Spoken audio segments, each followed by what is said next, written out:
Hey everyone, it's Monday, and you know what time that is. It's the TRJ Live Show, episode 56. Western States, wasting time, s'mores, and a whole lot more. It's a jam-packed show, everyone. Welcome, everyone. We are live. Hang on, and I'm just going to go live here on Instagram. I'm going to try to go live on Instagram. For some reason, it's not working with me. Don't you hate that? Something's not working with you? I am live. Okay. I guess I'm live on Instagram. So rock and roll. Rock and roll. And I'm just going to check to make sure I am live on Facebook, which Facebook usually doesn't let me down. Facebook is pretty good. Yep. There we are. All right. So, hey, let's get started. Happy Monday, everyone. Tomorrow is Canada Day. So happy Canada Day in advance. So, how many of you watched Western States on the weekend? And for those that don't know, I'm going to do a recap of Western States. And it actually is the real granddaddy of ultra running. It really is. Western States is a very special race. And it is, in all honesty, it's one that pretty much everyone tries to get into. Well, almost everyone. So let's back it up. Western States, it is in California. It is actually from Squaw Valley to Auburn, California. And I think Squaw Valley is renamed to Tahoe City, I think. But anyway, it's from Auburn and 100 miles back at the Big Ski Hill. So it's 100 miles. It's a hot race. It really is. It's a challenging race. And it actually started off as a horse race. So this is a horse path that horses used to go, and I do believe it was a mail carrier route. Not sure, but things changed in 1974 when Gordy Ainsleigh decided to run this 100-mile race. Everybody's on horseback and he's on foot. So there changed history right there. So Gordy Ainsleigh was the first one to run it on foot in 1974. He is actually, in a lot of ways, the grandfather of Western States. So since then, the race has gained in popularity hugely. Now, for Western States, you can't just go and apply to get into Western States. It doesn't work that way. It doesn't happen that way. It is actually, I would put it, an elite race. It really is, because you've got your top contenders, and then you have the lottery of the rest of us to get in. So here's how you get into that. There's 369 racers in Western States. That's it. No more, no less. 369. Now, to get in, there's the golden ticket. Now, if you are in the elite category, you can win a race that is a golden ticket race, and you've got your ticket into Western States. And I think it's win and second. Not sure on that because I don't run at that. So I got to go for the other end. So there are the golden tickets that get in.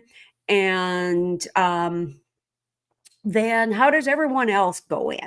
Well, it's a qualification race. So you have to go into a Western States qualification race to get there. And there's a list of races that are Western States qualifiers. Lost Soul, for example, in Alberta, that's one of them. You have to get in under a certain time period. You get these tickets. So you enter and you've got these tickets. Now, just because you got a ticket doesn't mean you're going to get in.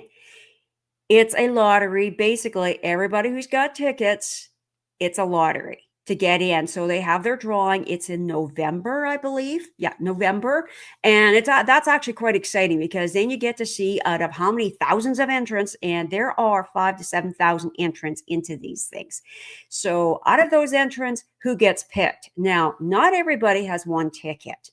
Now, if you're first year in, you got one ticket. Every year that you qualify and enter, you get more tickets. So somebody can have 34, however many tickets in there.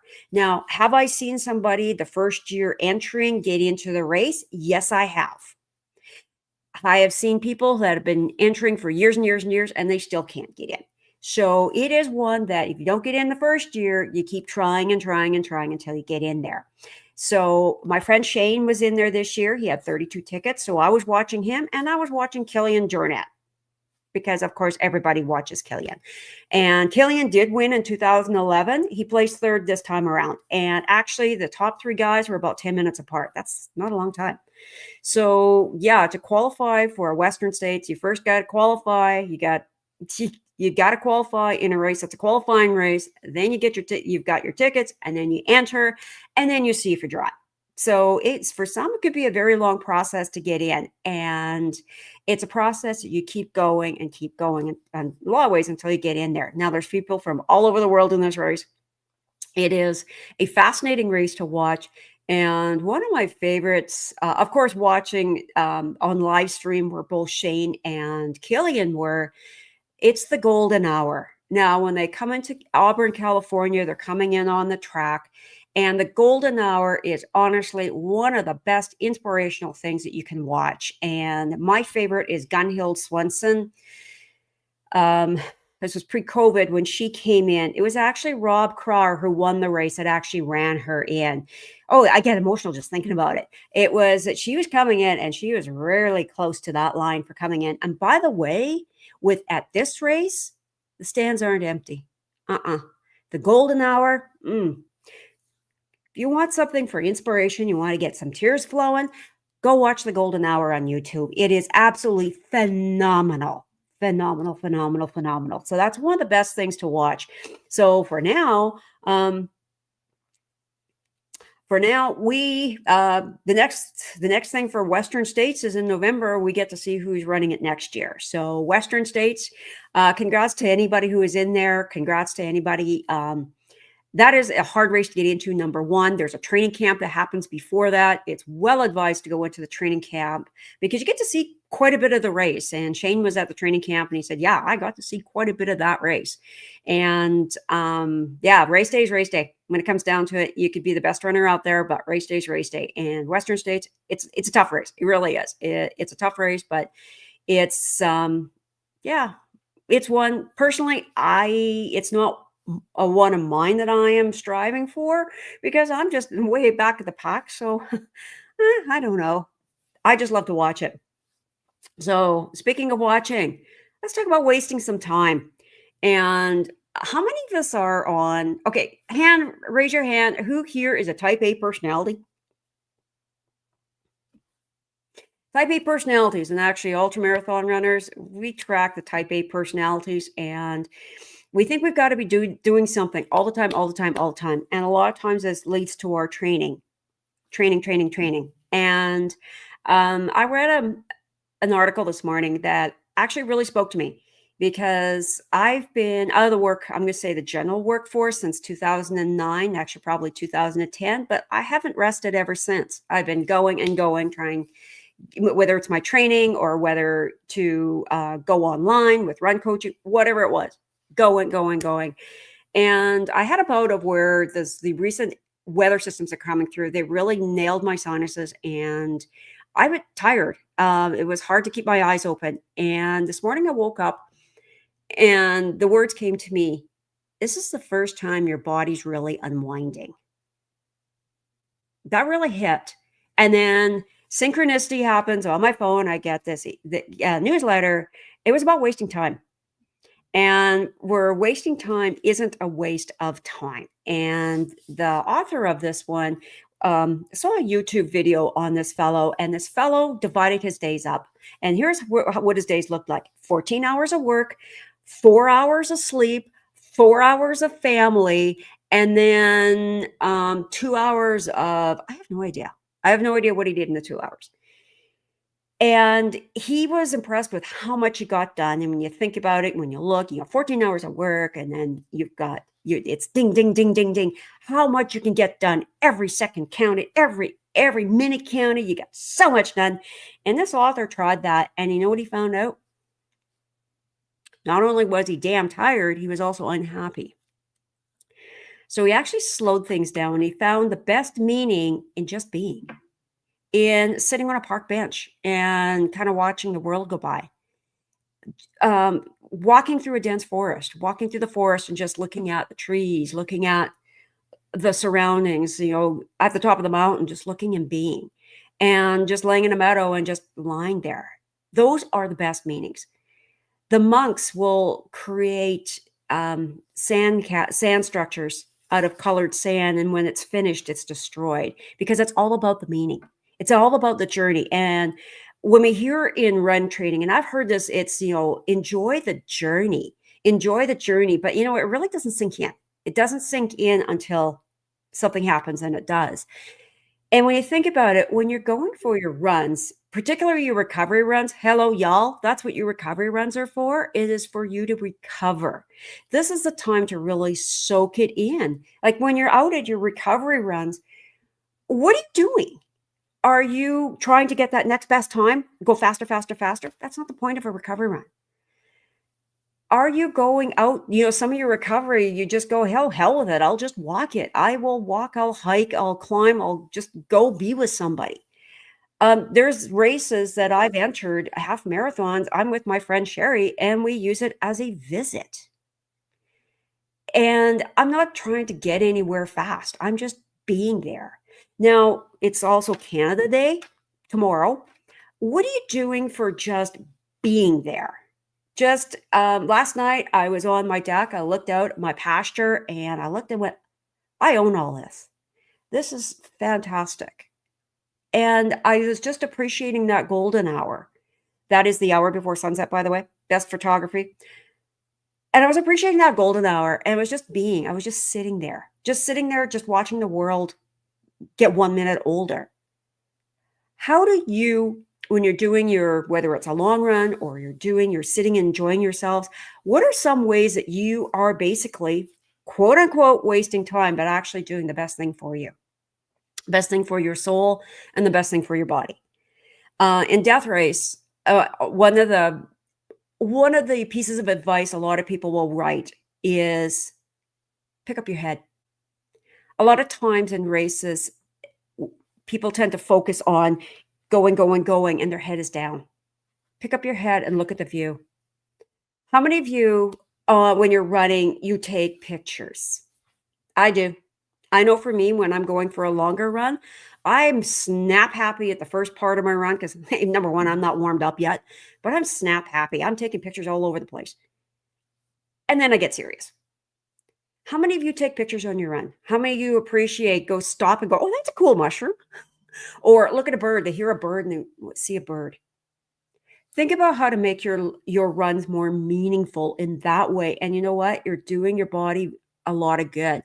I'll give you an example. This year, my run training's not where it was in the past, where it used to be, or where I wanted to be.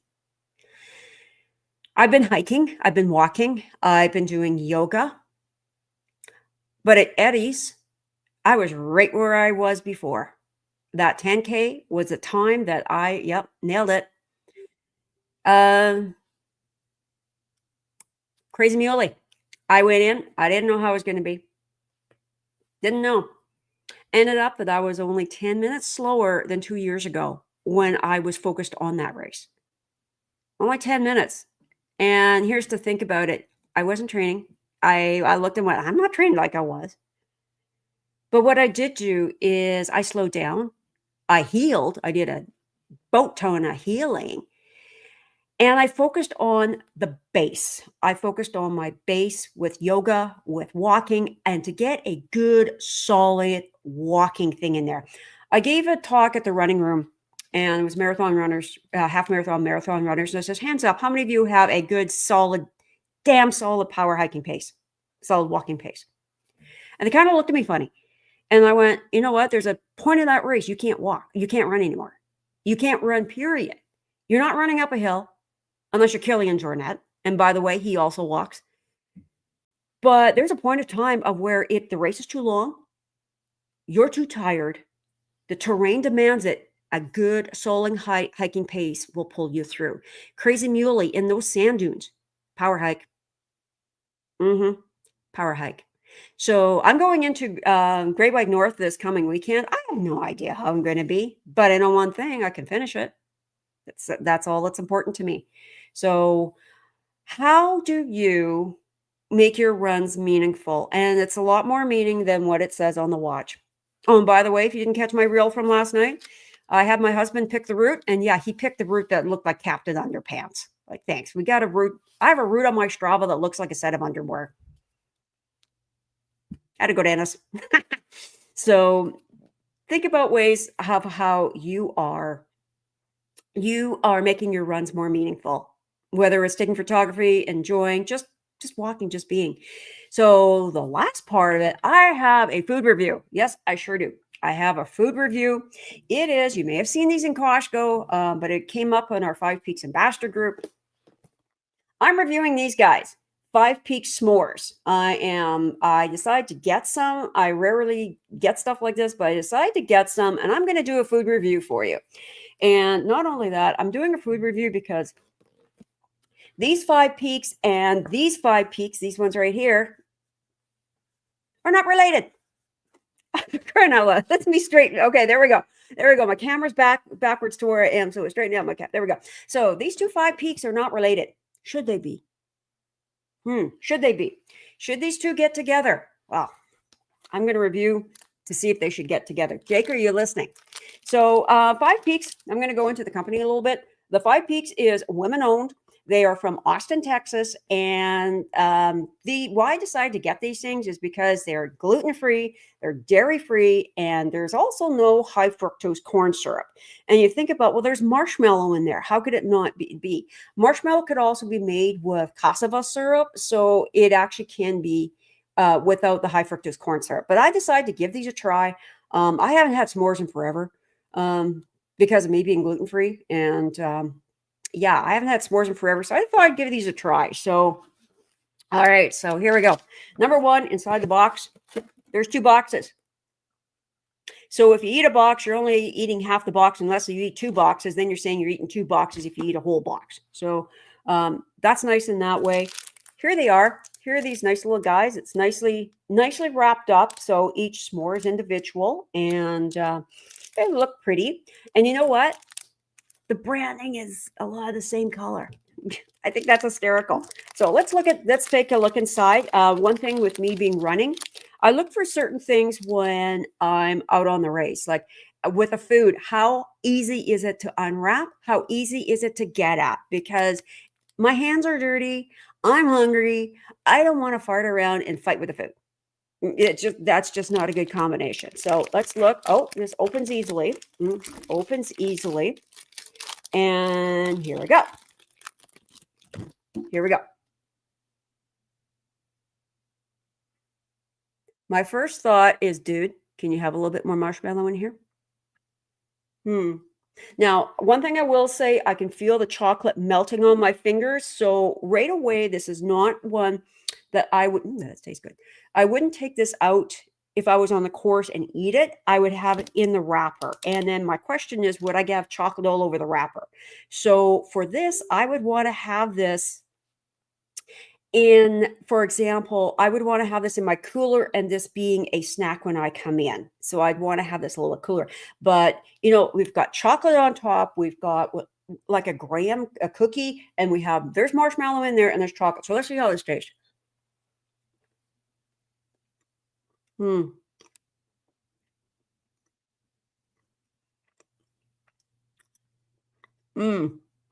Okay, first thing, it is delicious. The marshmallow flavor does come through. Does it taste exactly like a s'more? No, it doesn't. And here's why. This is an oat base, whereas s'mores are usually made with graham crackers. That's a wheat base. So you're not going to have that exact thing right there. But is this a delicious treat? It sure is. And, you know, having this, say, for example, at the aid station in your cooler, this is a nice treat. And how many calories? This is like 130 calories.